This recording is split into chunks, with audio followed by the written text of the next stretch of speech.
Nii, tere hommikust ka minu poolt. Väga tore on teid näha, kuulda ka. Kui ma esitlen praegu, siis ma ülemäära palju teid paraku ei näe. Aga lähme otsast siis minema. Et hakkame täna hommikul rääkima teiega rahast. Et ma loodan, et hommikul vara siis kohe on nagu mõte terav ja olete valmis kuulama. Nagu Daisy rääkis, siis mul on elus palju rolle, nagu ilmselt ka kõigil teistel. Tõin siia pildi peale nagu mõned need rollid, mis mul on, aga eelkõige siis, et jah, et isa, abikaasa, coach ja juhi rollis, investori rollis, mulle meeldib joosta. Toimetan ise väikeettevõtjana, olen reservväelane ja ilmselt neid rolle on elus veel. Aga see peamine ongi see, et ma olen teinud alati seda, mis mulle meeldib teha. Ja tihtilugu see, et kui sa teed neid asju, mis sulle meeldivad, siis need ei tundu kuidagi isegi keerulised või koormavad. Et selles mõttes tänane teema siis, mis puudutab meil raha,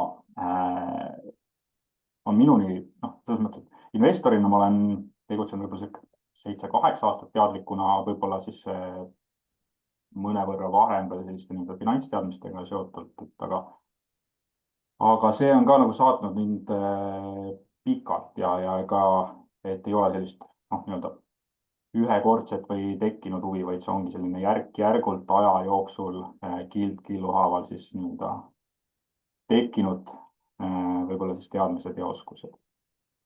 Nii, aga tänase päeva juurde, et mis meil nüüd ühiselt teiega vaja läheb siin, et vaja läheb siis positiivset eelsäälestust ja miks just seda on siis see, et rahast rääkimine on alati selline kuidagi natukene, ma ei tea, eestlaslikult nagu tabuteema, et me sellest väga paljudelt ei taha rääkida, kuigi see meid nagu päris palju mõjutab, et läbi erinevate coaching'u sessioonide me tihtilugu ka nagu inimestele jõuame sinnamaani, et inimestel on teatud takistused või valikud elus ja samas otseselt me rahast ei räägi, aga on näha ja tunnetada, et see raha on see põhjus, miks mingisuguseid valikuid siis tegelikult tehakse või jäetakse tegemata. Aga täna siis, kui võimalik, otsige, kes nüüd autorollis on, see on keerulisem, aga otsige üks paber endal või märkmik ja üks pastakas. Et natukene on vaja teha märkmeid, et see on teie enda huvides ja võiks tulla nagu kasuks. Natuke julgustama aega kaasa mõelda, et saate kirjutada ka chatis vahepeal. Ja üks selline nagu ülesanne on siis, et proovige seminari lõpuks enda jaoks siis, seda peab jagama pärast, aga leida vähemalt üks mõte, mida te kaasa võtate tänasest. Et vaadake täpselt niimoodi, et kuidas teile need teemad asetuvad ja et mis teie jaoks võiks olla siit väärtuslik. Nii, ja kui on võimalik, võtke üks kohv või võtke üks Coca-Cola, nagu siin järgmisel slaidil olev härrasmees tihtilugu teeb. Et tegemist on see Warren Buffettiga, et kui nüüd rääkida rahast või investeerimisest, siis tegemist on esmaklassilise guruga selles valdkonnas. Ja ma ka edaspidi jagan siis mõndasid tema tsitaate, aga ütleme, mis elukogemus on inimesel toonud, ongi see, et risk tuleb tavaliselt ikkagi sealt, et see on teadmatusest. Ja kui sa ei tea, mida sa teed, et see on üldjuhul seotud riskidega. Nii, aga et nüüd aktiivselt kohe minema hakata, siis teeksime niimoodi, et kirjutage enda jaoks paberile ning kui vähegi on võimalust ja julgust, siis jagage Zoomi chatis. Ja kaks väga lihtsat asja teete. Et esiteks, et milline sõna kirjeldab hetkel sinu suhet rahaga kõige paremini. Täiesti see, et mis praegu tuleb, et ei pea pikalt mõtlema. Et üks sõna, mis kirjeldab kõige paremini siis teie suhet rahaga.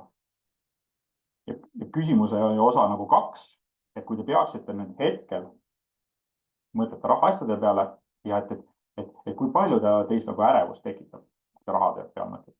Ja kui mõtleme skaala peale 1-st 10-ni, siis et milline see ärevuse tase siis võiks teil olla. Ja mida väiksem number, siis seda väiksem ärevus. Ja 2 asja siis. Üks sõna, mis kirjeldab teie suhet raha kõige paremini ja teine siis see raha ärevuse tase skaalal 1-st 10-ni. et 1 siis kõige väiksem, 10 kõige suurem. Pange enda jaoks paberile, jagage chati. Aga noh, kui te chati jaga, see on okei, aga pange enda jaoks ainult paberi peale kirja, siis me siis järjest läheme siin väikeste selliste killukeste haaval edasi. Nii. Ja mis on hästi oluline, üldse kui me raha teemadele räägime, siis siin ei ole nagu paljudes asjades tegelikult elus ei ole selliseid kiireid lahendusi. Et ei ole nii, et noh, täna on kõik halvasti ja pahasti ja homme on kõik ilusasti ja hästi. Et tegelikult siin on nagu samm-sammult ja noh, nagu varem Buffett on ka öelnud siis, et keegi istub täna varjus, sellepärast et on selle puu pikka aega tagasi istutanud. Ehk et noh, kes on siis aiandusega tegelenud või oma aias mõnda puud kasvatanud, siis teab, et see võtab aega, see võtab aastaid aega. Aga kui sa seda seemet mulda ei pane, siis noh, seda puud ka ühel hetkel ei ole, mille varjus istuda. Ehk et noh, nagu öeldakse, siis parim aeg alustamiseks või asjade peale mõtlemiseks on noh, teatud eile on ju, aga noh, paremuselt järgmine hetk on siis täna on ju. Kui me räägime nüüd rahaärevusest, et noh, inglise keeles kasutas terminit financial anxiety, et noh, et see on siis mure, pinge või ärevustunne, mis on seotud rahaga või rahalise olukorraga. Et ta võib väljendada siis pidevas muretsemises raha pärast ja tegelikult, mis on ka huvitav see, et sõltumata sellest, kas inimesel objektiivne rahaline olukord on halb või mitte, aga tegelikult see mure võib väljendada selles, et äkki midagi juhtub, äkki midagi läheb halvasti. Ehk et rahaärevust ei tähenda alati ka tegelikult rahapuudust. Et noh, inimesel võib olla sääste, võib olla stabiilne sissetulek, kui ta võib ikkagi kogeda rahalist ärevust. Näiteks ka kunagise kogemuse pärast või et on tuldud nii-öelda keerulistemast, raskematest oludest on ju, või siis ebakindluse osas siis tuleviku ees. Aga et raha murevaba elu ei tähenda siis alati tingimata nagu sellist meeletut suurt rikkust või olla miljonär, vaid tihtilugu lihtsalt piisab sellist teadlikust tasakaalukast suhtumisest rahasse. Kui me räägime nüüd, millised tunnused on rahaärevusel, siis noh, kindlasti ka see, et pidevalt mõelda siis, et noh, et kas raha jätkub või mitte. Et noh, üks nagu selline, mis seda toidab, on palgapäevane elamine. Et vahendite mõttes, et kas sul tuleb nüüd kuu lõpuni välja või ei tule. Siis süütunne siis kulutamise pärast, et isegi kui sa teed nüüd hädavajalikul kulutusi ja mõtled, et ai, et ikkagi võib jääda puudu on kuu lõpuks. Või siis ka rahaga seotud otsuste edasilükkamine või need otsuste üldse vältimine, mis võivad tegelikult kõik kogumina kaasa tuua ka füüsilised sümptomid, et nagu ka muu sellise ärevuse puhul, mis võib olla siis unetuses, teatud pingetunne kehas olla või noh, üldse kui sa nagu rahaga seotud asjade peale mõtled siis. Konfliktid siis, ütleme, perega suheltes, kaaslasega suheltes raha teemadel. Ja võib tuua kaasa siis kontrolliva või siis vastupidi ka väga vältiva rahaga käitumisega. Kogu seda temaatikat siis uurib ja kaardistab rahapsühholoogia. Ehk et eelkõige siis, kuidas meie emotsioonid, uskumused ja arvamused siis mõjutavad meie rahaga seotud otsuseid.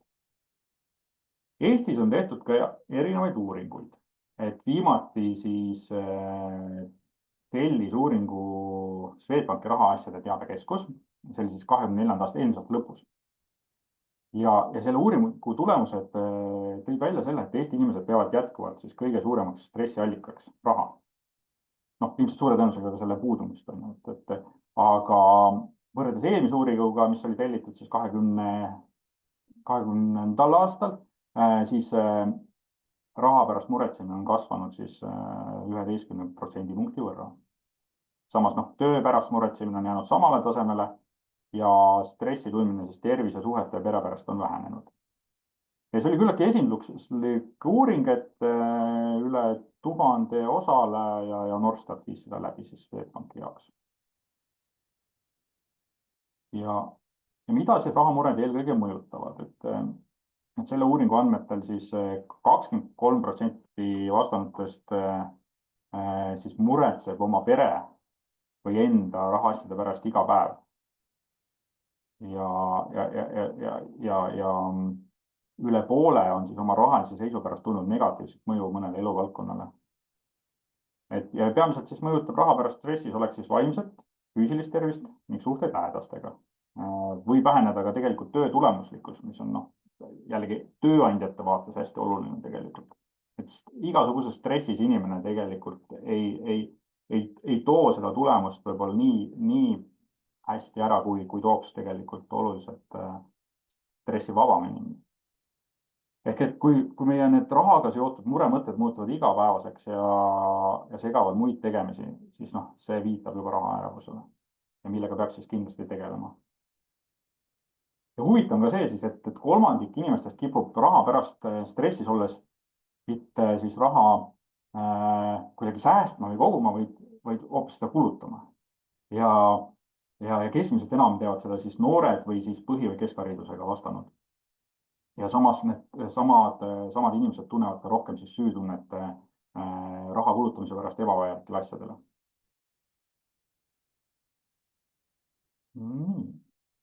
Ja nüüd teeksime ühe väikse tegevuse teiega. Ehk et samamoodi pange enda jaoks paberile kirja. Seda ei pea chati jagama, enda jaoks paberile. Ehk et esimene küsimus, et millal viimati tundsid rahaga seoses ärevusstressi? Ja et mis selle sinu arvates põhjustas? Täiesti see, mis praegu esmalt tuleb. Millal viimati tundsid siis seda stressi rahaga seotud? Täna, eile, nädal tagasi, 5 aastat tagasi. Sõltub olukorrast. Siis jätkuküsimus sellele, et mida sa seni olukorra parandamiseks oled ette võtnud? Ehk et sul seda stressitunnet raha peale mõeldes ei tekiks. Ja kui vaadata nüüd positiivse poole pealt, et mis on sul selles valdkonnas juba hästi, üks asi, mis sa saad välja tuua, et selle peale ma saan need rahateemad osas, saan kindel olla, see on mul korras.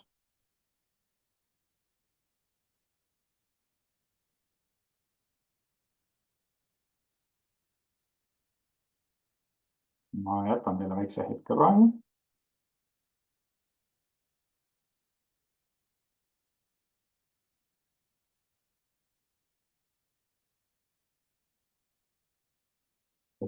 See, mis me praegu siis teeme, et kui me räägime coaching võtmes, siis see on nii-öelda tegelikkuse siis selline kaardistamine või sõnastamine. Nii, aga lähme edasi. Järgmine samm, millest me hakkame rääkima, on siis eesmärgid. Ja kui me täna siin vabalt arutleme ja räägime, et siis ma toon teile näiteks iseenda eesmärgi, et mida ma olen enda jaoks siis ja see ei ole et ma nüüd kuidagi üks päev ärkasin üles, panin kirja, see on aja jooksul kujunenud. Ja see põhiline asi, mis ma olen ise välja mõelnud enda jaoks rahaasjadega seotud, on see, et minu eesmärk on olla finantsiliselt murdumatu. See tähendab seda, et ükski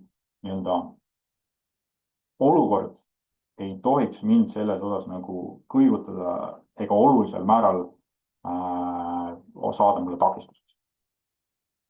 Ja selleks, et seda siis eesmärki hoida, siis ma teen selliseid tegevusi. Ütleme niimoodi, et toetavad tegevused sinna juurde on see, et mis ma olen välja enda jaoks mõelnud, et suurest tulust enam, siis soovin olla finantsiliselt murdumatu. Ja et kui ma olen juba siis finantsiliselt murdumatu, siis ma saan suurimat tulu tegelikult, sest mul on võimalus olla siis piisavalt kaua mängus on. Et liitintress saaks minu jaoks siis võimalikult pikalt tööd teha. Ja minu jaoks see peamine strateegia, et see peab maksimeerima minu jaoks selle, et kui hästi ma siis saan öösel magada. Et kui rahulikult, murevabalt, kõik mul toimib, kõik tiksub ilma minuta. Ehk et kuna ma olen ka käin jooksmas, mulle meeldib maratoni jooksuda, siis maratoni puhul on ka hästi oluline see, et sa pead suutma ennast välja lülitada, et kõik lähevad, käib stardipauk, kõik lähevad rajale, igaühel on oma tempo, oma taktika, oma lähenemine on jooksule. Mina tean, ma pean läbima see 42 kilomeetrit, mul on oma see, ma ei lase ennast häirida sellest, mis teised kõrvaldavad. Aga see tekib ka aja jooksul, see tekib kogemusega. Et ta ei ole niimoodi, et ma mäletan, kui ma esimest maratoni jooksin, siis ikka läksid kaasa selle tempoga ja pärast seda loomulikult tuli siis kahetseda. Ehk et oluline hoida neid jõuvarusid ja hoida seda reservi tegelikult nii jooksmises kui ka tegelikult rahas. Ehk et lõpuks võidab see, kellel on, kes lõppu jõuab ja kellel piisavalt energiat on ja kes saab jätkata. Siis hästi oluline minu jaoks on see, et ma tean, et planeerimine on oluline, ma tean, et ma planeerin aga ma võtan sisse selle arvestuse juba, et see plaan ei pruugi minna plaanipäraselt. Ma ei tea, kes on enam-vähem minu vanuses, teavad sellist, kunagi oli üks saade, oli A-Team või A-rühm näitas sellist sarja ja seal oli ka, et ühel peategelasel Hannibalil oli kogu aeg oli see mingi plaan ja tegelikult iga osa lõpus ta ütles, et oh, et väga hea, et I love it when plan comes together, aga noh, tegelikult kui sa mõtled nagu, kuidas need tegevused seal olid, siis noh, minu meelest mitte kordagi see ei läinud ta plaani kohaselt. Kuigi ta lõpus konsulteeris, et see läks plaani kohaselt, aga noh, tegelikult elu teeb alati omad korrektuurid ja me tihtilugu alahindame seda, kui tavaline see on, et poole planeeritud asjad meid ümbritsevas elus lähevad hoopis teistmoodi, kui me esialgu neid võib-olla mõtlesime või planeerisime. Ja tegelikult me ei tohiks üldse nagu üle reageerida, kui see juhtub, sest noh, ütleme nüüd, mida ma teen siis on, et ma võtangi selle arvestuse juba endale sisse. Ma tean, et pooled nendest asjadest, mida ma planeerin, need tegelikult lähevad kuidagi teistmoodi. Aga see ei pea olema nagu negatiivne, et see läheb teistmoodi. Ja üks hästi oluline asi siis, et noh, ma olen mõnes mõttes nagu siis optimist ja pessimist samal ajal. Ehk et ja see sõltub, ma võin natuke seda tiimide ajas, et noh, et kui väga head ajad, siis ma olen võib-olla sihuke 2/3 optimist ja 1/3 pessimist või paranoiline või noh, kuidas öelda. Ja siis vastupidi nagu väga sellistel keerulistel turbulentsetel aegadel olen võib-olla sihuke 2/3 pessimist, aga ikkagi 1/3 püüan olla optimist. Erinevate siis rahaga seotud otsuste tegemisel. Aga noh, kõige tähtsam on, et ma püüan hoida seda eksimisruumi. Ehk et noh, põhimõtteliselt ma saan teha selle ennustamise enda jaoks nagu ebavajalikuks, et mul on piisavalt nii-öelda varu seal sees, selles otsuses, mis ma teen. Ja hästi oluline minu jaoks on ka see, et mis ma olen enda jaoks nagu sõnastanud, et ma vastutan iseenda rahalise heaolu eest, mitte keegi teine. Ei minu tööandja, ei mitte keegi teine, mina ise. Ja kui ma lapsepõlves mängisin õega hästi palju Monopoli mängu ja sealt üks oluline põhimõte, mis ellu nagu tuli kaasa, on, et kui sa teed seda Monopoli ringi, siis noh, tegelikult iga ring sa saad kindla summa, et originaalmängus sai vist $200. Aga ühel hetkel nagu, kui sa nüüd mingeid varasid endale ei tekita või täiendavaid sissetulekuallikaid, siis läheb keeruliseks, sest hakatakse küsima igasuguseid rente ja kulusid ja tekib, ma ei tea, satud vahepeal vangi ja siis pead sealt ennast välja ostma uuesti ja mõne ringil sa ei jõuagi kohe lõppu ja ehk et põhimõtteliselt, mis ma enda jaoks on nagu paika pandud, et mul peab olema neid täiendavaid sissetulekuallikaid läbi siis nii-öelda paigutatud finantsvara. Ehk et see on nagu mis nagu toetab siis seda minu peamist eesmärki, et olla siis finantsiliselt murdumatu. Nii, nüüd ma korra tahaksin, et te oleksite valmis enda jaoks jällegi kirja panema.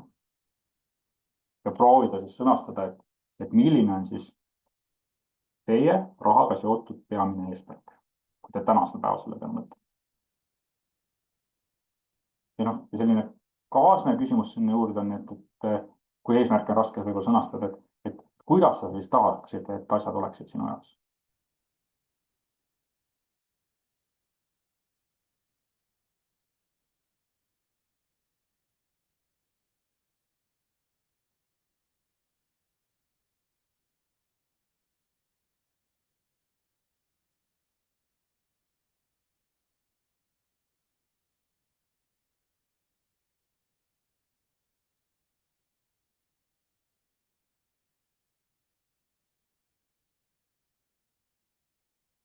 Nii, ma näen praegu ainult Daisy't, ma näen, et Daisy lõpetas kirjutamise just, et siis ma lähen praegu vaikselt edasi, aga võite rahulikult nagu veel edasi kirjutada, ehk siis peamine eesmärk või siis, et kuidas sa tahaksid, et asjad oleksid. Nii, ja nüüd järgmine samm on see tegelikult, et alati, kui meil on eesmärk, siis võib tulla mingisugused takistused. Noh, nagu ma ütlesin, et see on täiesti ootuspärane. Ja peamised sellised või põhilised takistused, noh, mida mina olen kuulnud ja mida tihtilugu mulle on öeldud siis rahaasjade korrastamisel või nende nii-öelda paikasättimisel, et kindlasti võib-olla mingid on minu enda jaoks väga, ma ütleks, tuttavad tuleksid ja ma arvan ka teile ja neid on kindlasti ka veel. Aga ma võib-olla peamiselt panin siia kirja, et noh, üks, et mul pole piisavalt raha. Kui mul oleks rohkem, siis julgeksin sellega midagi teha. hästi tavapärane tegelikult on. Samas kuskilt peaks ju pihta hakkama ja nüüd on alati see küsimus, et millal on see olukord, millal on siis piisavalt. Ehk et noh, siin on alati see, et kui sul on vähemalt 1 euro, on sul vähemalt 5 eurot, siis tegelikult väikse alguse saab alati nagu teha ja kuskilt liikuma hakata, et siis järgmine on takistus, et ma ei tea, kuhu investeerida. Valikut on nii palju, et milline see õige valik on. Et siinkohal jällegi, mis aitab või toetab, ongi natuke uurida, natuke lugeda. Hästi palju head materjali tegelikult on raamatukogudes olemas, et meie raamatukogud on Eestis väga hästi varustatud ka finantsteemadel ja erinevate rahatarkusraamatutega. Ehk et ja seda materjali tegelikult ongi küllaltki palju, mis iseenesest jällegi tekitab seda probleemi, et valikut on palju ja et mis on see õige valik siis. Ja siis on kindlasti see, mis on hästi iseloomulik omane, et ma kardan raha kaotada. Et noh, siinkohal jällegi noh, kui mõelda nagu teistpidi on siis see, et kuidas sa nagu kindlalt raha kaotad, kindlalt sa kaotad raha tegelikult niimoodi, et läbi inflatsiooni sa kaotad, et noh, selle võib arvestuse nagu juba sisse võtta, et iga-aastaselt läbi inflatsiooni sa teatud tüki oma nii-öelda säästudest kaotad. Ehk et see on nüüd see hirm, vaata, millega tuleb siis tegeleda. Siis hästi tavapärane see, millega öeldakse, et ma alustan kunagi hiljem, kui mul on siis noh, nagu eespool toodud, rohkem raha ja rohkem siis oskuseid. See on jällegi see, et kui sa nüüd kuskilt pihta ei hakka ja kas seda esimest sammu, esimest tegevust või esimest oskust või teadmist ei omanda, noh siis seda kunagi hiljem nagu paljudes muudes asjades elus ei pruugi nagu tulla. Ja noh, ja siis on ka muidugi see pool, et raha ei motiveeri, ei huvita mind või et õnn ei peitu rahas, õnn on kuskil mujal.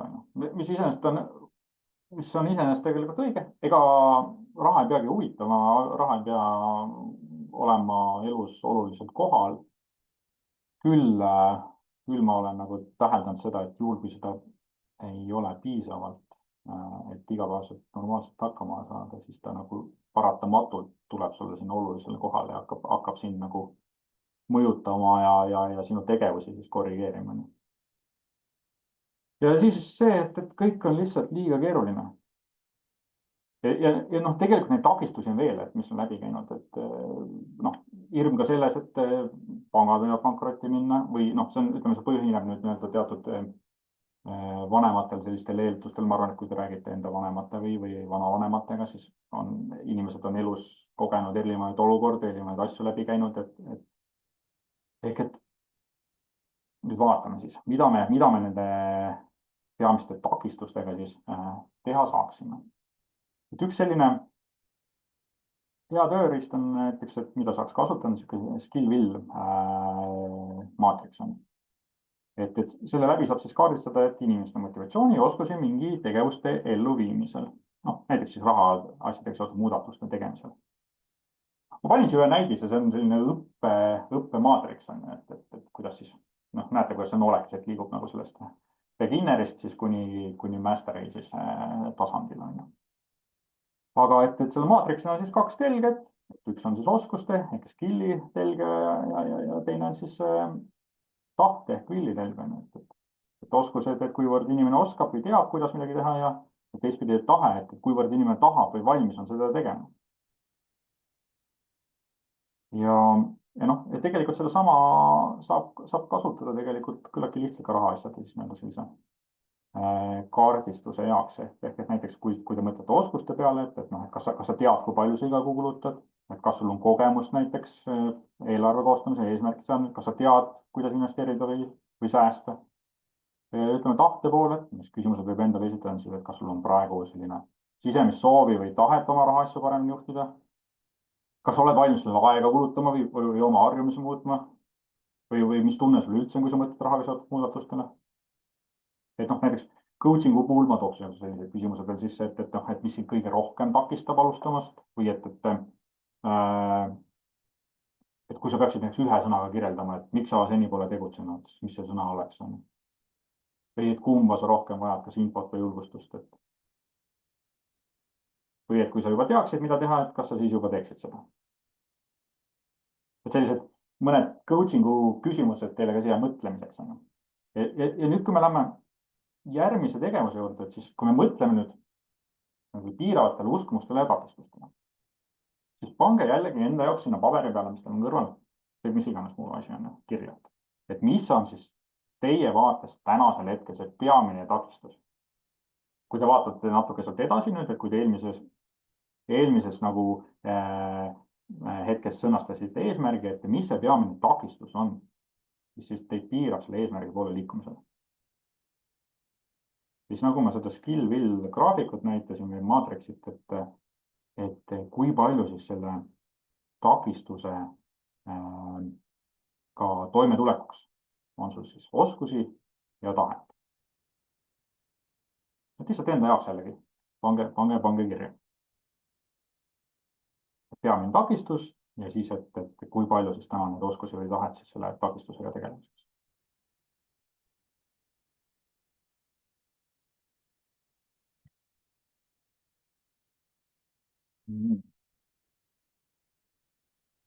Selleks, et tänane seminar on nagu liiga võib-olla selliseks teoreetiliseks ja siis ma püüan natukene anda nagu selliseid võib-olla enda praktikas selliseid nippe ja võib-olla selliseid nagu lähenemisnurkasid ka. Et kuidas siis nagu pihta hakata, et kui nüüd näiteks võtame sihi nüüd investeerimisega tegelemise. Et näiteks erinevat kirjandust on, mina näiteks, mulle väga meeldib Morgan Houseli siis rahapsühholoogia raamat, et tal on olemas nii inglise keeles kui eesti keeles, sest eesti keeles on rahapsühholoogia, mul on inglise keeles välja toodud, et leiate raamatukogust, raamatupoodidest. Ja see on üks raamat, mida tasub ka siis korduvalt lugeda, et kui olete siis nii-öelda algjärgus alustamas, et saada sellist nii-öelda mitte, et mida nüüd täpselt teha, vaid just sellist nii-öelda pikemat sellist mõttetunnetust ka sinna taha. Ehk et Morgan Houseli see peamine lähtepunkt ongi selles, et tegelikult, et raha toetub rohkem psühholoogiale kui üldse finantsteadmistele. Ja et tegelikult rahaga ümberkäimisel on suhteliselt vähe pistmist sellega, kui tark sa oled, kui suured su finantsteadmised, aga tegelikult on päris palju seotud sellega, kuidas sa mingis olukorras käitud. Ja käitumine võib siis mingites situatsioonides, keerulistes olukordades olla isegi olulisem kui siis need finantsalased teadmised. Ja tegelikult ta on hästi nagu sõnastanud ka kaks sellist head definitsiooni, mis ma teile ka siia välja tõin, et kes on siis investeerimisgeenius. Et investeerimisgeenius on siis see, kes suudab teha täiesti keskpäraseid asju siis sellal, kui kõik teised on siis nii-öelda oma aru kaotamas. Ehk et su edu nagu investorina määrab see, kuidas sa nendele õudushetkedel või siis ma ei tea, börsikrahhide ajal või kui kõik räägivad, et on mingi börsikrahh on, et kuidas sa siis reageerid või reageerimata jätad. Ja teine hea definitsioon, mis ta toob, et mis on jõukus. Jõukus on tegelikult see, mida sa ei näe. Et tegelikult kiirem viis vähem raha omada on kulutada siis seda raha selleks, et näidata teistele inimestele, kui palju sul raha on. Et tema arvates siis jõukus on need ägedad autod, mis sa salongi jätsid, on need teemandid või ehted, mis jäid juveelipoodi, käekellad, mida sa käe peale kunagi ei pannud ja riided, mis jäid poodi sinust ostmata. Ehk et jõukus on kõik need vahendid, mida sa pole veel vahetanud siis asjade vastu, mille väärtus ajas väheneb. Nii. Siis veel üks ajatu põhimõte siin Warren Buffettilt, et mida tema on välja toonud, et ta proovib investeerida siis sellistesse ettevõtetesse või äridesse, mida tegelikult tema siis sõnul idioot ka suudab juhtida. Ehk et varem või hiljem võib keegi selline inimene sinna juhtimisele sattuda, aga selle loogika siin taga on selles, et tegele sellega ja vaata sinna, millest sa aru saad. Ja seni, kuni sa sellest aru ei saad, siis ära puutu, ära tegele. Võta need asjad samm-sammult, kus sa tunned ennast natukene juba kodus, natukene juba mõistad. Siis mida teha nüüd ennem alustamist? Et kindlasti peab olema see reservfond, meelerahufond, ükskõik kuidas sa nimetame. Hea on, et see oleks 3-6 kuud siis sinu elamiskuludest. See katab ära kõik ootamatud olukorrad, et sa ei pea hakkama siis oma muudest rahapaigutustest või investeeringutest raha võtma. Siis loomulikult ennem, kui sa alustad, et siis kõrge intressidega laenud, tarbimislaenud, et neid, noh, punkt üks, kui vähegi võimalik tuleks vältida, kui need on, siis need oleksid esimesed, millest tuleks võimalusel lahti saada. Sest nende intress võib olla kõrgem kui see tootlus, mis sa investeeringutest tegelikult saad. Ja hästi oluline, et tunne oma riskiisu, et kui sa ei suuda öösiti rahulikult magada, mõttega, et need turud võivad kõikuda ja liikuda, siis vali sellised konservatiivsed investeerimisviisid, mis aitavad sul rahulikult magada. Väike selline risk, väike ärevus on igas olukorras hea, aga kui see hakkab sind juba kuidagi segama, siis sa oled võtnud selle riski liiga palju. Nii, kuidas nüüd siis tekitada häid rahaharjumisi? Et jällegi, et paljud inimesed arvavad, et on vaja suuri summasid, suuri teadmisi, aga tegelikult minu hinnangul täiesti okei on alustada 10-50 euroga. Et mul on 3 poega, kõik mu 3 poega on sellisel kujul, kõige suurem juba toimetab ise, 2 väiksemat teeme koos, aga nende investeerimisportfell niimoodi üles ehitame. Ja tegelikult see suur tulu tuleb lihtsalt lõpuks sellest nii-öelda väikeste sammude igapäevasest või igakuisest tegemisest. Tee see tegevus endale võimalikult automatiseerituks. Et seetõttu on näiteks teine sammas või 3. sammas ideaalsed asjad, et sa ei pea ülemäära palju seal juures mõtlema. Mina näiteks 3. samba puhul olen teinud selle, et mul läheb iga nädal väike püsimakse sinna niimoodi, et aasta lõpuks see summa tuleks täis, mida on siis maksuefektiivselt mul kõige mõistlikum sinna panna. Iga nädalaselt, ma seda ei märka, see mul jooksnud väga pikalt. Ma ei mõtle selle peale. See on tehtud asi, vasta olla. Ja kui sa alustad nüüd väikeselt, et siis sa saadki õppida rahulikult teel olles juba. Et hästi suur vigaga midagi tehakse on see, et mul on nüüd kogutud suur summa ja nüüd ma raukti lähen sellega kuhugi välja. Et seda ka, et kui see isegi on sul olemas, et siis mine jällegi samm-sammult, mine väikselt. Ja tegelikult on väga palju häid võimalusi katsetamiseks, proovimiseks. Sa saad virtuaalportfelli endale teha, sa saad, praegu käib veel hetkel uuesti liituda ei saa, aga Äripäeva investeerimismäng näiteks käib. Järgmine kevad kindlasti peab uuesti, saate proovida. Saate katsetada teete erineva portfelli endal, vaatad, mis nagu sinu vaates nagu töötaks, mis sul üldse sobib, mis sul ei sobi. Et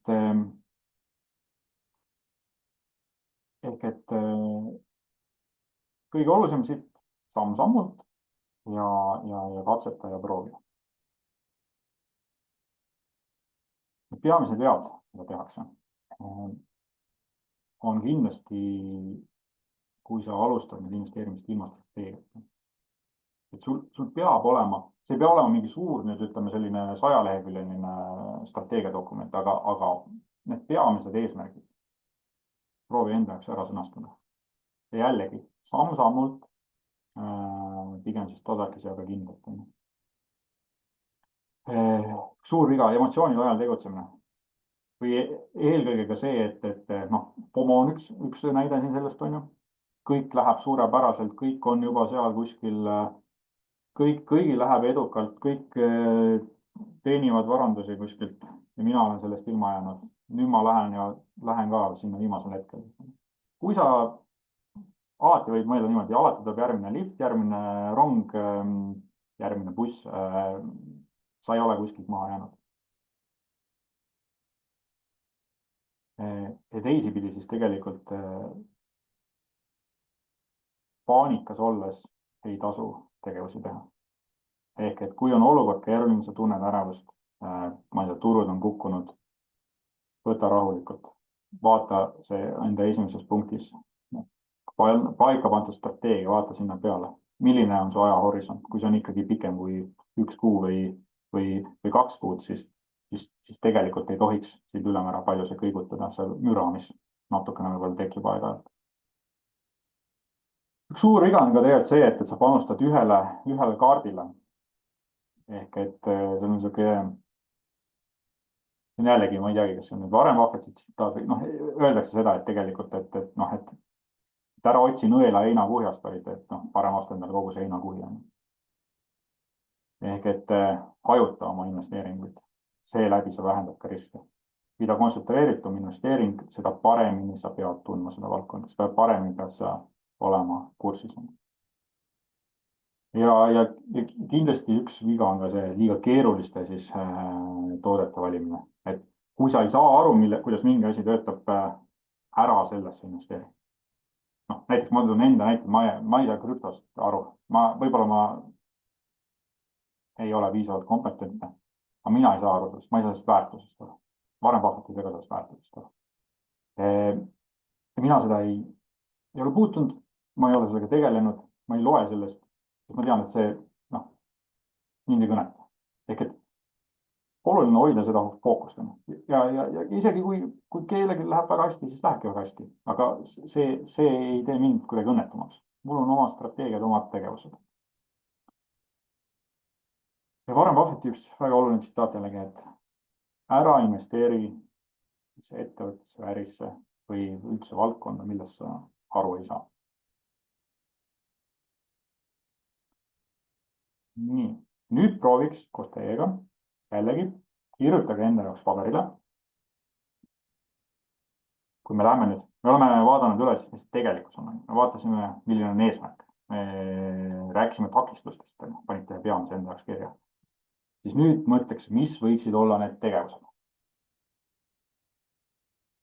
noh, proovige 3, kui ei tule 3, võib-olla ka, üks on ka parem kui mitte ühtegi, on ju, aga et selline kuni 3 peamist tegevust, mida veel ennem jaanipäeva sa saaksid ära teha. ja seejuures siis tuletage meelde ka seda piiravat takistust, mis sa ennem kirja panid, on ju. et kuidas see tegevus võiks seda aidata, seda piiravat takistust ületada. ja et kas on keegi, kes sind selle osas saab aidata. noh, ma võin mingi näite tuua, et see tegevus ei pea olema midagi müstilist, see võib olla ka vaatan üle enda teise samba, 3. samba, teen 3. samba püksi. loen ühe rahatarkuse raamatu. aga pange nagu kirja, et mida ennem jaanipäeva te reaalselt saaksite veel ära teha.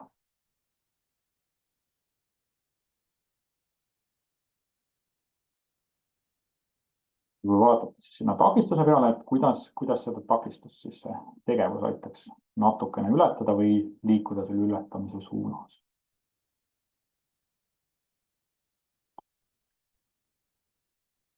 nii, ja nüüd oleks siis selline asi, et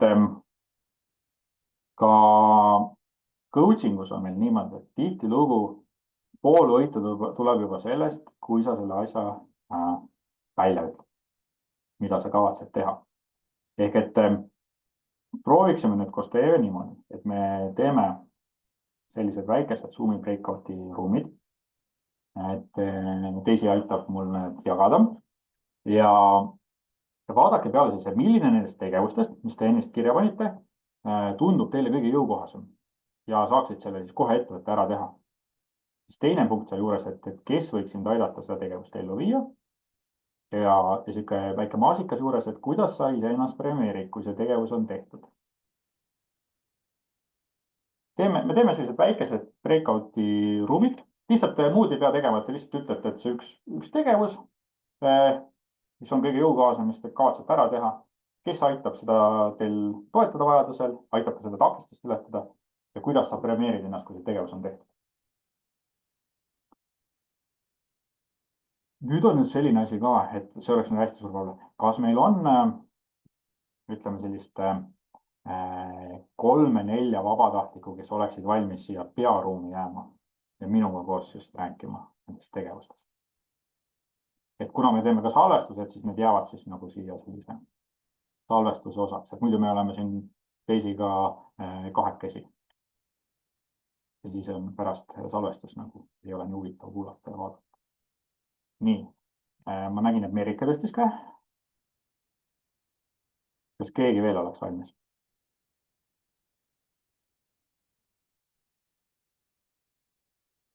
nii, Jevgeni ja Kaisi või Daisy on ka, nii et väga hea. kuna Zoomis ma panen automaatselt, meid on päris palju osalejaid, vaatan, et selle breakout grupi jutu peale mõned on juba lahkunud tavaliselt kahjuks nii juhtub, aga ei pea kartsma. jaga gruppidesse need, kes olid nõus jääma siia suurde ruumi, siis te lihtsalt ärge seda grupi liitumist vastu võtke, et jääge siia, et kuna ma panen kõik teised automaatselt. teeme 5 minutit, 5 minutit aega ehk et põhimõtteliselt iga inimeselt circa sihuke 1 minut saab lihtsalt korra ära öelda. Nii, kas ma võin panna gruppidesse? jah,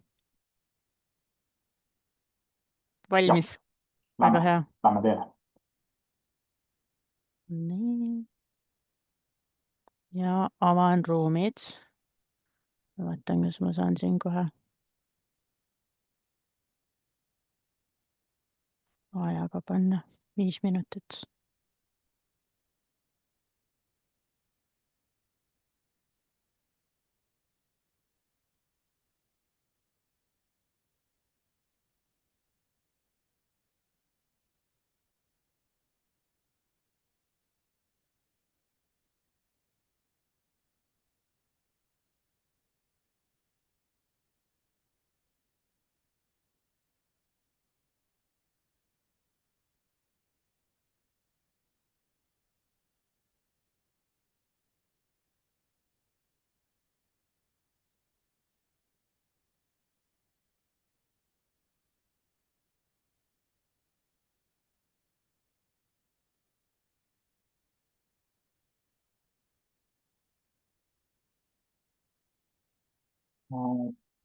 Teisi, kas sa seda saad teha, et kui kuskil grupis on nüüd vähem osalejaid, et siis liigutada lihtsalt inimene sealt.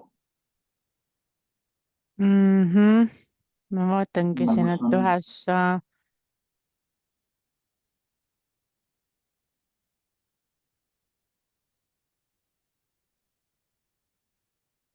kes on siin täitsa jäänud, liigutan teise ruumi, kes on jäänud üksinda. Nad saavad lihtsalt pikemalt rääkida.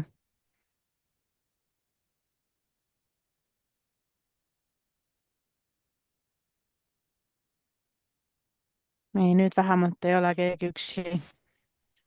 Tere, ma tulin nüüd tagasi, ma sattusin Tere. kuhugi tuppa, aga ma pidin vist jääma siia. jah, väga hea. No nii. Nii, kui sa nüüd vaatad nende. Ma panen kaamera ka, siis on nagu sümpaatsem, on ju? Muidu räägisin musta auguga. ja. Nii. Ja Merike, suured tänud sulle veel kord, et sa oled valmis jagama. Et kuidas me edasi lähme? Jah. Mis on need siis tegevused, et mida sa saad veel siin ennem jaanipäeva ära teha, et mis sulle tundub nagu kõige jõukohasem, et sa saad ette võtta? No erinevalt, kas me võime sina rääkida, on ju? Ja, loomulikult. Et erinevalt sinust mina siis ikkagi olen vägagi huvitatud sellisest uuest investeerimisvarast ja sellisest võimalusest nagu krüptoinvesteeringud, on ju. Ja mina ikkagi, mul on oma strateegia selles osas ja ma enne pidasin oma tugevustest just väga head plaani. Et mina läbi ettevõtte olen selle investeerimisega juba alustanud, on ju, just nendesse varadesse ja ma arvan, et ma enne jaanipäeva jõuaksin veel ühe sammu selle tee edendamiseks siis ette võtta. Et sinna investeerida ja siis mul kindlasti oleks kavas ka üks otsus ära teha. Et mul on üks oluline otsus vaja ära teha, et kas kirjutada siis üks selline projekt, loomaks siis endale sellist, mina olen ka koolitaja, loomaks endale sellist väga mõnusat aktiivõppemeetodil koolituse läbiviimise keskkonda. Et see eeldab sellist otsust ja ma pean selle otsuse ära tegema. Ja minu jaoks õudselt keeruline on see kolmas küsimus, kuidas sa end premeerid? Et see on minu jaoks kõige suurem väljakutse, et ma alati õudselt piitsutan end, et mul on väga hea plaan, mul on väga hea strateegia, ma teen, mul on nagu, kui sa siin enne rääkisid ka nendest huvitavatest pooltest, et see, et jõukus on see, mida sa ei näe, on ju, see mulle väga meeldis, on ju, et need asjad, mida sa suudad poodi jätta, et see on üks minu selline juba aastaid metoodika. ma mäletan, ma õpetasin oma lapsele 10, ma arvan ikka paarkümmend aastat tagasi juba seda, et pane üks purk laua peale ja kõik need rahad, mida sa kommidele ja asjadele ei kuluta, et võta see raha välja ja pane sinna purki, et sa visuaalselt näed seda kasvu. Aga mis mu enda nõrk koht on kindlasti see 3., see premeerimise koht. Premeerimisega on alati see, et see ei pea olema mingi materiaalne asi, et ta ei pea olema, ta võib olla ka see, et sa annad endale ühe vaba hetke, võtad endale aega, võtad ühe puhkusepäeva, ma ei tea, käid spaas, et ta ei pea olema midagi suurt, on ju, et aga ütleme selline hea on, kui on sellised väiksed vaheetapid, kuidas sa nagu siis peale teatud pingutust siis nii-öelda ikkagi sellise positiivse noodi endale nagu lubada, on ju. Ma arvan, et selliste, ma ei tea, kas meie või minu kohaste inimeste, sarnaste inimeste osas on teatav diagnoos, et meie premeerime ennast alati ka vaba hetkega see, et otsida uusi investeerimisvõimalusi.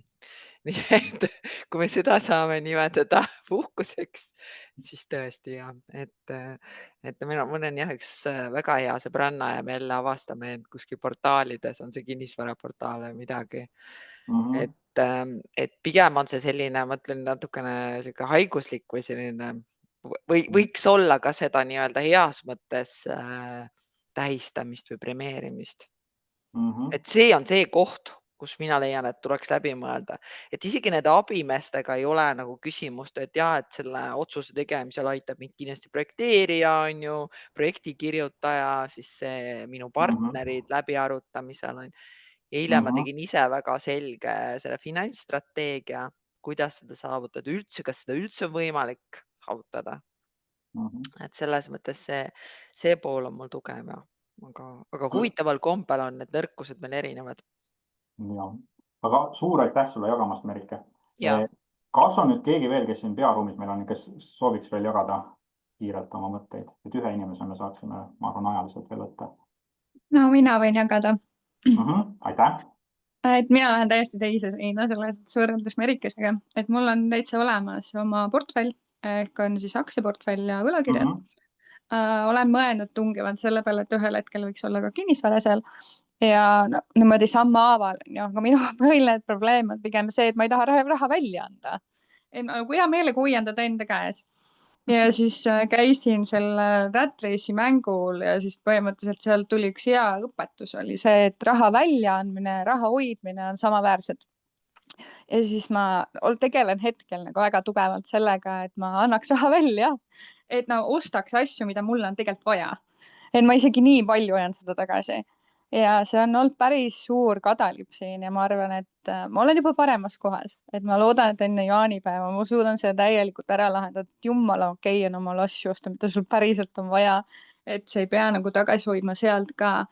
Et ja ma saan aru, et purgisse seda raha vaadata ja kuidas see kasvab on tore, aga nagu kui sul on ikkagi elementaarselt meid vajadust tegelikult rahuldamata, sellepärast et sul on nii suur süütunne seda raha välja andes või see, et sa nagu nii meeleheitlikult üritad seda endale hoida, siis see ei ole ka lahendus. Ehk siis seal tuleb kihvt energeetiline teema, et universum hakkab ära võtma su käest. Et nii toredasti ongi see, et ma olen mõelnud, et ma läheks reisile ja siis põhimõtteliselt ma sain ülisuure trahvi. Et see universumi see süsteem ka töötab, et kui sa seda raha välja ei anna, siis sult ikkagi lõpuks võetakse raha ära.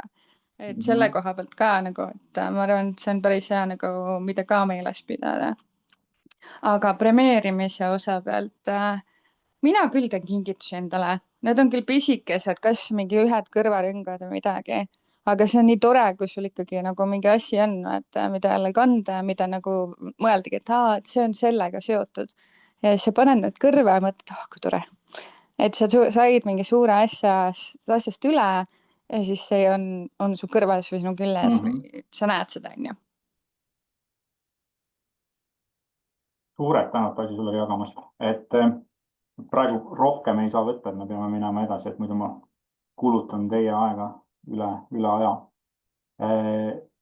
Loodan, et teil olid toredad arutelud, saite oma mõtted välja öelda. Et tihtilugu ongi just kõige olulisem see mõte, mis teil on, ka paberi peal või kirjas kuskil, see korra kõva häälega kellegi välja öelda. Ja võite vabalt seda ka teha, kes praegu ei jaganud siin teistega, et vabalt oma heale sõbrale või pereliikmele. Üks asi, mida ma veel siia lõpetuseks tahaks teile nagu jagada, on see, et ei pea toimetama üksi. Et meie toimetame koos perega ja mis on nagu hästi oluline minu jaoks on see, et mul poegadel tekiks ühtepidi see huvi ja teistpidi kõige, vähe oluline on see nii-öelda raha pool, mis lõpuks kokku saab, vaid just see, et teadmised, oskused ja tegelikult ka erinevad katsetused ja ebaõnnestumised saavad neil varakult ja aja jooksul juba tehtud. Et see on isegi nagu määravam. Ehk et seal me väga selgelt nagu siis hoiame nagu lapsed infoväljas ja ma ütlengi, et kõige vanema lapse, kes on 12-aastane, et tema puhul siis tema juba oma investeerimisotsused teeb ise, et tal on oma investeerimiskonto, küll on seal läbi see, et mina pean siis need nagu kinnitama, aga jah, need valikud ta juba teeb ise. Ja ütleme, mis nagu hästi siin toimib, on see, et siis lapsel tekib ka see arusaam, et ta ei kuluta seda nagu nii-öelda põhiportfelli raha või seda baasraha, vaid ta kulutab seda, mis talle laekub, et mis tuleb näiteks dividendi või intressina. Ja teisipidi jällegi ta saab aru, et kui ta osa sellest dividendist intressist investeerib täiendavalt, siis järgmine kord tuleb seda veel rohkem. Aga siis ongi, et mul suurem poiss nagu teebki kulutusi juba ka selle arvelt, et mis talle tuleb nagu sellest põhiportfellist nii-öelda ekstra juurde, aga ta ei võta sellest nagu põhiportfellist tükki ära. Ja üks asi, mis kindlasti on hästi oluline ka, et ka ettevõtete või siis organisatsioonide ja tööandjate vaates, et tegelikult et see tootlus on juures, kui sa oma töötajatesse investeerid. Ehk et organisatsioon sellest võidab tervikuna. Ja ka tegelikult nende raha teadmiste pakkumine, võimaldamine siis töötajatele. Nii, ma võtan kiirelt edasi, kuna meil aeg läheb, et kokkuvõttes, mida siis teha? Et hakka lihtsalt vaikselt minema. Nagu me täna siis panime, pane need eesmärgid endale kirja, alusta plaani koostamisest. Ürita siis kauem vastu pidada. Tegelikult on vaja sellist täiesti rahuldavat. Ei ole vaja suurepärast tulemust, ei pea maksimaalselt tulemuse ära tooma, vaid piisab sellest täiesti keskpärasest rahuldavast tulemusest. Kogu uusi teadmisi, loe, suhtle inimestega, kuula veebiseminare, jälgi koolitusi, julge otsida tuge, kui sa seda vajad. Ja vähenda neid igapäevaseid raha asjades otsuste hulka. Proovi võimalikult asjad automatiseerida, siis nad on ka nagu pidevamad ja püsivamad. See on üks asi, mis ma alati nagu võiks välja tuua, et kui sul ei ole, tee see investeerimiskonto ära, pane sinna esimene euro ja hakka vaikselt sealt minema. Nii, ja viimane siis kaasav tegevus, et kirjuta endale paberile, kui julged jagada chatis ka, et üks mõte, mis sa siis tänasest kaasa võtad. Täiesti selline üks mõte, võib olla 2 sõna, 1 lause. Et mis sa ise enda jaoks tänasest siis kaasa võtad. Ei pea chati jagama, võid lihtsalt endale paberi peale kirjama. Nii. Ajaliselt meil nüüd natukene läks siin kaua, aga nüüd, kui on nüüd mõned küsimused, siis oleksin valmis vastama kõige lõpus. Ma praegu lõpetan siis esitluse. Ma ei tea, kas vahepeal chatis on, et kuna ma ise chati ei jälginud ega näinud. Hetkel ei ole, aga julgelt küsige. Võite vabalt mulle ka hiljem kirjutada, kui siin ei taha kõige ees. Nii, tõsi jagas, et see raamat. Ja seda raamatu ma tõsiselt soovitan, et sellele ma võin anda enda topeltgarantii, et see tasub lugemist. Ja alati selliste raamatutega on see, et võtke julgelt raamatukogust, et tegelikult,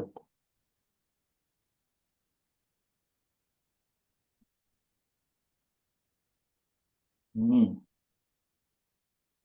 Aga kui hetkel neid küsimusi ei ole, siis kui keegi veel on valmis, siis jagage jah, et mida te kaasa võtate siit tänasest kohtumisest. Ja mina panin chatti siin vahepeal natuke linke meie sotsiaalmeediakontodele ja ka tagasiside, et me oleme väga tänulikud, kui annate meile tagasisidet ka tänase webinari kohta. Ja coachingu nädala raames on meil veel erinevaid üritusi tulemas. Korra vaatan, kas ma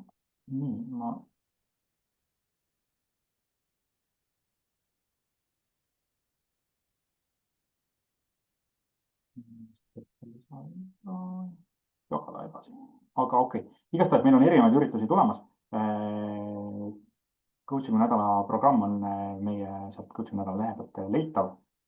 Täna on veel 2 veebiseminari tulemas ja homme hommikul kell 9 siis demo coaching, et Meelis Luht viib seda läbi, ma olen ise seda modereerimas ja reede pärast lõuna veel siis viimane veebiseminar.